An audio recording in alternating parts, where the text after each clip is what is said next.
Good evening. It's Monday, May 2nd. Happy birthday, Carla. I'm going to talk about problem solving using knots as a metaphor, I guess. Yesterday, I was undoing part of the winterizing barriers I have around one of the chicken coops, and I encountered a couple of knots that I had tied last fall. And they're just, this is baling twine. And I was having trouble undoing some of the knots. And it occurred to me that some people might just, take out their pocket knife and cut the twine and be done with it. I certainly have, plenty of this twine from, every time we get a hay bale. Yes, that's the normal approach for some people. And I remembered, though, as I was thinking, how long is this taking, that I used to undo knots as a kid for fun. And it was something I learned from my mom. She was the same. And it takes a certain amount of patience and strong fingernails and a willingness to actually observe the knot, to understand, what is thwarting you.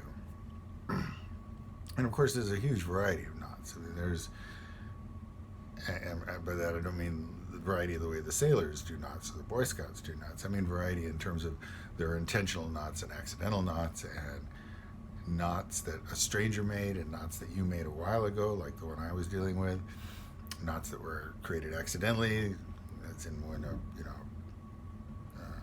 power cord gets knotted up.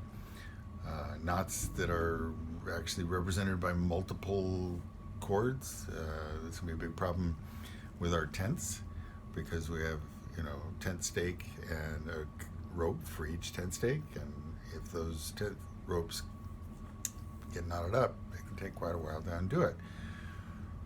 Well, in the case, for instance, of the tent ropes, I'm not going to cut them up. That destroys their value. I'm also not going to do the other knot coping mechanism, which some people do, which is to ignore the knot, is to leave it and solve the problem without undoing the knot. No, you've got to get the knot undone. You've got to solve the problem, take the time, observe carefully, use the right tools, so forth and so on. And sometimes the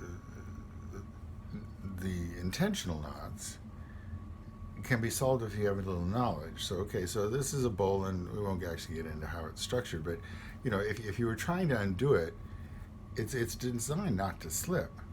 But it's also designed, if you know, that you just move a certain thing in a certain direction and it comes right apart.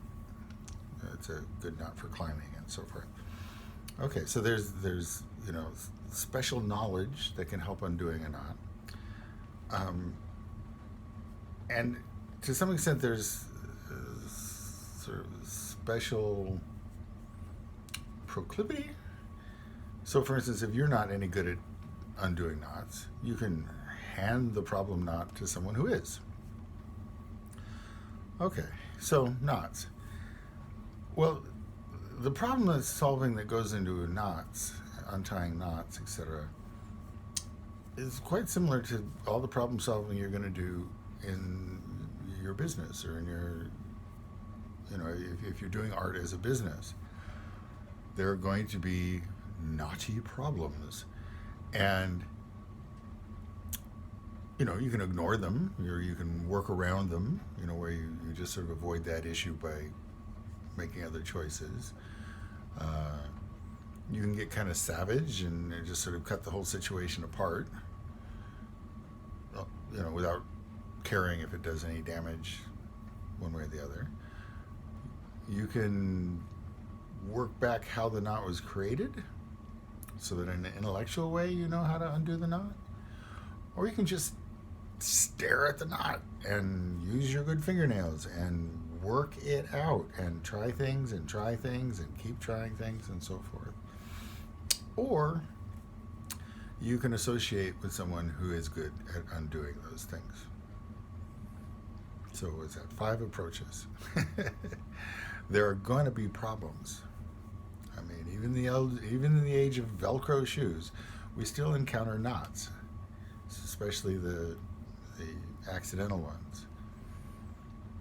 And okay, how are you going to deal with that? You know, if you have the right personality, you'll actually enjoy. I suspect a lot of the people in business who are good at problem solving aren't just good at it; they enjoy being good at it, either for the the reward of the success or the reward of the challenge and the intellectual activity and focus. If you can hire one of those, that would be great. If you can't, maybe you have to be that person for yourself. Good luck.